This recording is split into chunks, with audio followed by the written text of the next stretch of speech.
welcome to another live stream. Today is a very special edition because we are rolling out a new special segment, Weekend Warrior Live. So joining me today is Alec Schwartz with Berkshire Hathaway and A-Team Home Heroes, winner of our last Weekend Warrior competition. So thank you, Alec, for being here. Well, thanks for having me, Nicole.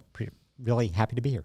Awesome. Happy to have you. And thank you so much for taking time out of your day to be here with us and talk a little bit about your business. But first, we want to talk about coming off of the Weekend Warrior competition in the midst of the Eagles game playing, football season starting up again. You, out of a bunch of other agents competing, you were able to get the most visitors to your open house. So how'd you do it? What's your strategy?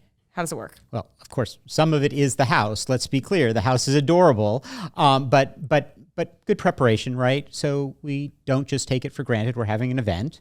We make sure we make a bunch of phone calls prior to the event to tell both the neighbors and target audiences that we're having an open house, because the worst thing to do is to show up for an open house and have nobody else come, right? So you got to do that. You got to get up signs. You've got to make sure you get mailers in the mail in advance so that you're promoting the event that you're going to have. And if you promote it, they will come, right? That's the line, right? Yeah, that's right. That's what we do. And every day we build a little more, and we just keep going at it until when you have an event, you have people show up. If nobody shows up, it's been a waste of the time, right? That's absolutely right. So it's like put the work in ahead of time to make it worth your while. Correct. And don't just complain. We'll get into the mindset later.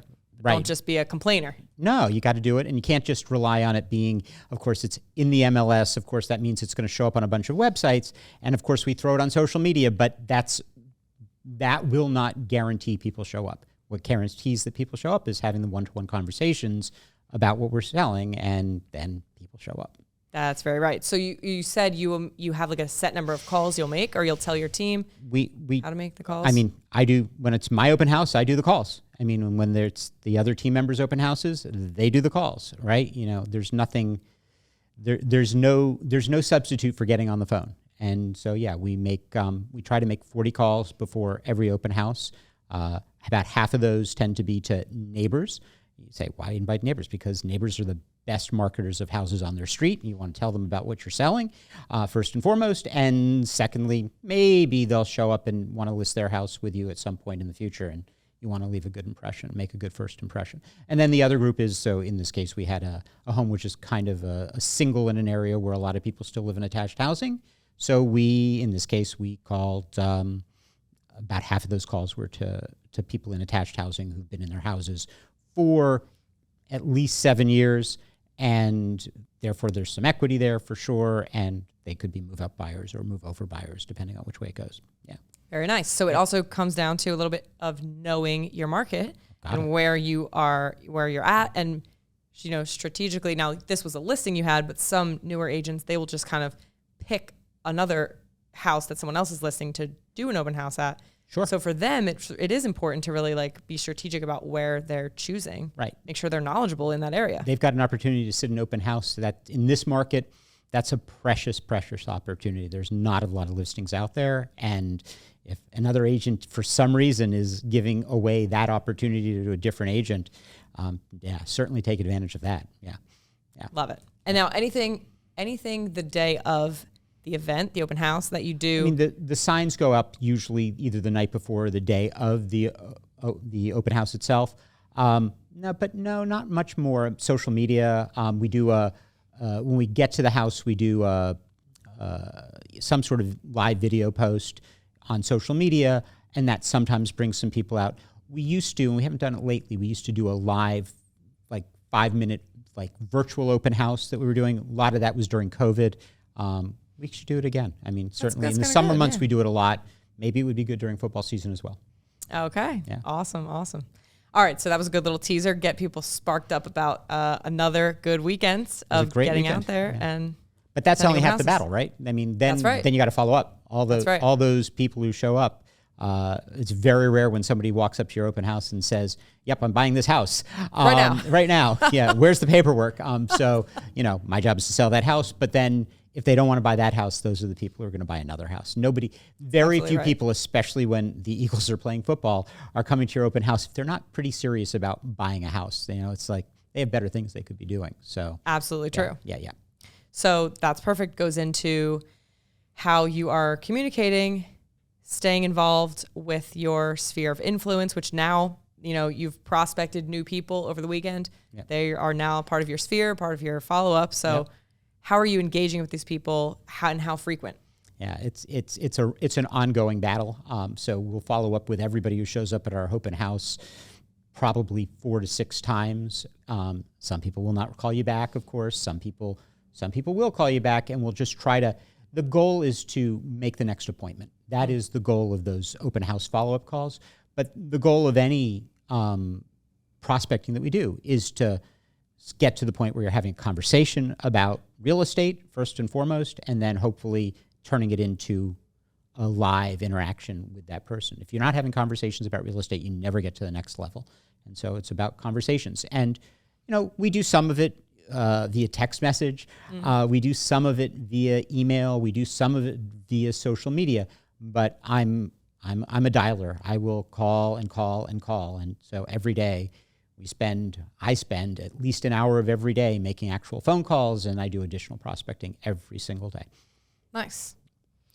What about staying top of mind with people you have worked with, past clients, and just your network? Everybody who's in my database hears from me at least 3 times a year, and that's an actual phone call. But then they also get other kind of drips from me, you know, whether it's a newsletter or a market update or any of those things. So we have a pretty comprehensive program for staying in touch.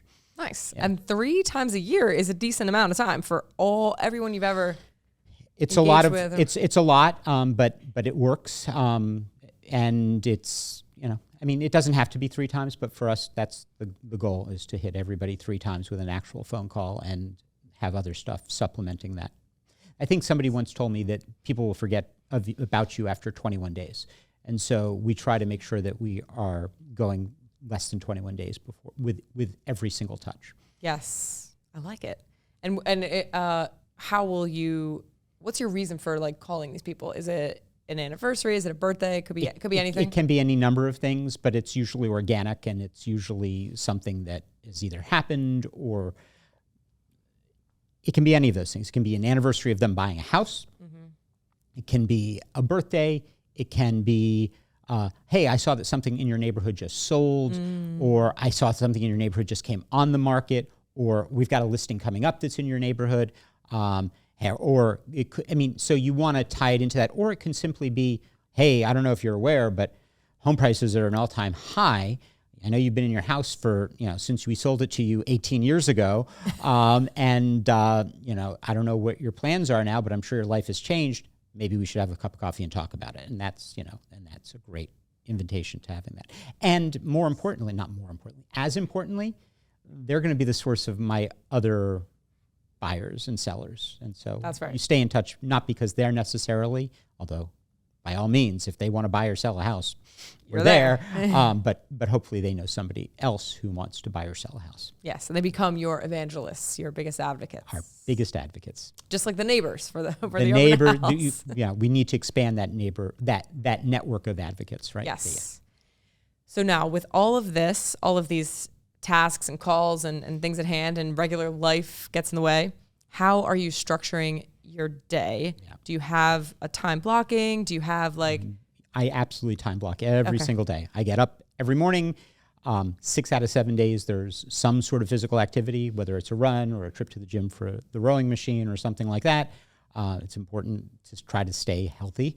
I do have breakfast every single day, and either at 9 o'clock every day, or if I have something else happening at 9 o'clock, I reschedule it. I have 2 hours of prospecting every single day, and half of that is phone calls, and half of that is hitting social media and handwritten notes and emails, and that's not necessarily, some of that is sphere of influence, but some of that is also expired listings, not as many these days as there have been in the past, people who are trying to do for sale by owner work.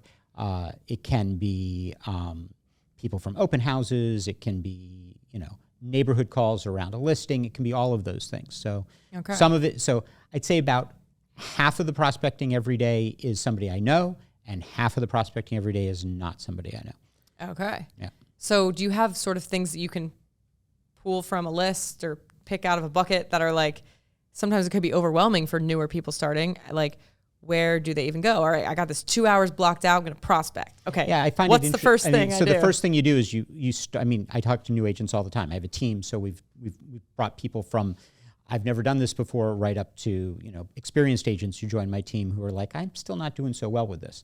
But it's always starts with building that central sphere of influence. People who know you, love you, want to do business with you. That's the key to the core of your marketing. So you start with that, and then you build out from that. We have tools that we use so that you can get phone numbers of people who aren't on the do not call list and email addresses for people, and you can do that geographically. And we work with those to make the phone call, right? And so, and we tell people to start with an area they're familiar with when we're building a geographic farm. So sphere of influence, geographic farm, and then we broaden from there. Yeah. Okay. Yeah. And sprinkled in with phone calls could be social media, posting, maybe commenting, Yeah. liking, engaging. We do all of that, or I do all of that, and hopefully all of my team members are doing all of that all the time. Yeah. But so is every other agent out there. That's right. And so, and as important as it is to constantly be in business, because people who don't do that appear to be out of business, you want to do as much as you can to make a one-on-one connection is what I will say. And even though everyone else is doing it, yes, but not everyone has your exact social media Of course not. network and friends list. We do it not because everybody else is doing it. We think we do it better, first of all, right? Yeah. But if that's all you do, look, anytime anybody posts that, do you know a realtor in such and such area, on any of the neighborhood Facebook book groups or whatever it's going to be, there's always within minutes 100 people use my realtor, use my realtor, use my realtor. And like every now and then, do we get a hit from that? Sure. We'll get a hit from that every now and then.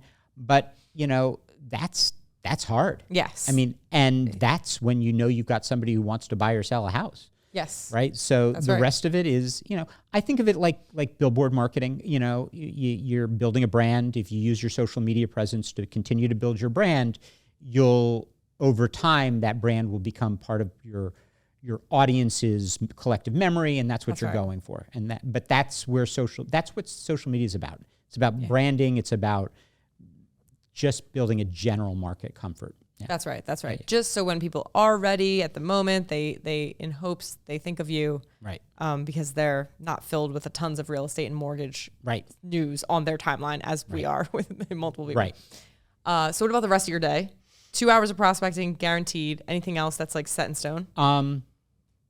Set in stone? No. The rest of my day is listing appointments and showing houses to buyers and lunches sometimes with past clients. And then at the end, I mean, I'm involved in some things in the community, and so we get around to some of that. Not every day. And look, I'm a social person, so I love to cook. We'll have a pretty regular dinner party at our house with the various people, and that's not marketing per se, but it is staying top of mind for sure. Absolutely. Yeah. Yes, it is. It's building that relationship deeper with those people. Right. Face to face, breaking bread. They say like the statistic, I don't know exactly, but if you have food with someone, shared food, it's like that much more of a bond. I think that's probably true. And I like food. Yes, everyone could love food. So Yeah. you can't really, you can't argue against that. No, not at all. Yeah. All right. So that's good. Now, how do you gauge a successful day? This is where I probably disagree with most people. A successful day is the day you do the activities. Right? Yeah. Like, I mean, it could be the day you have 20 closings, ha, ha, ha. Or it could be the day you pick up 4 new buyers or 2 new sellers. But truly, the most successful days are the days where you keep to your schedule and you do the things you need to do, because the least successful days are the days where, for one reason or another, and it happens, we're all human, where that 2 hours of prospecting gets pushed away and you don't get it done. And I'll tell you, if you don't get it done at some point, and you don't know when in the future, there'll be a day where there's a lull. That's and right. you were trying to avoid the lull. This is a roller coaster ride of a profession, and we do everything we can to minimize the roller coaster is what we do. So a successful day is one where we actually do the things we're scheduled to do. Yes, I totally agree. And then, yeah, because the day you have the closings or you got the new clients, those are the results. Right. Of all the work that you're putting in. Right. So you should not really celebrate those too much because that's the aftermath. Yeah. That's a nice to have, but it's not the necessary requirements. Right. 20 dials and I don't talk to anybody, that's a success. Yes. You know, I mean, and I definitely, look, I see a lot of new agents who are like, oh, I made 5 phone calls, I didn't talk to anybody. Oh, what a waste of my time. And that's not a waste of your time. And it's hard to do that and especially for a new agent when there's a lot of that, let me be very clear, it's hard to do that 7 days a week, right? I mean, every day you got up and thought your goal was to have a conversation. You didn't have a conversation. That's a hard week to get up and keep doing it. Repeat. Or worse, you have a bad conversation, like a dull one, or someone is mad at you. And, it's a lot to endure. It's a lot to endure. There's a lot of failure, right? I don't think there's more failure than baseball, but there's a lot of failure. Yeah. So then is there a time where you will evaluate what those activities are? So right now you say, 2 hours prospecting, this many dials, this many posts or whatever. Yeah, I mean, every agent's different, right? Every agent is stronger at one thing or another, and you have to do it. That said, I will say that every agent needs to get on the phone and make phone calls. As much as people hate making phone calls, and believe me, on the top of the list of things that agents hate to do, phone calls is usually at the top of that list. You got to find, after that, you have to decide what's working for you, whether it's doing open houses or a consistent texting campaign or a consistent campaign around any level of market. The key is consistency, right? You say, I'm going to do it, plan to do it, and then do it again, and then do it again, and then do it again. If you have the conviction that it's going to work, the key to finding out if you're right or wrong is doing it over and over and over again. And if you find out, 3 months, 6 months later that it hasn't worked for you, well, then you got to change it. Right. But you need to fill the time with tries. Right. The answer isn't... Until you can find out. Of course not. Right? The answer isn't to stop doing anything and, wait for the phone to ring. I mean, if you wait for the phone to ring, it probably won't. That's absolutely right. That is 100% right. So... what about now? Our final segment is always about mindset. A lot of people are getting down in the dumps, being Debbie Downers. And we, as the professionals in this industry, need to, more than ever, I think, have the positive spirit. Sure. And also provide that confidence that the sky is not falling. No, there's no housing bubble. Everything's not going to crash and burn. So how do you communicate that in a thoughtful way? Well, every market's different. I've been doing this for more than 26 years now. Every market's different. I've seen strong buyers markets. I've seen strong sellers markets. I've seen everything in between.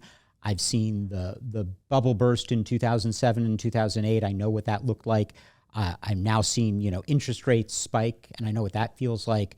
I wasn't alive when interest rates were 21%, although I've heard plenty of stories from even agents with more experience than I have about that.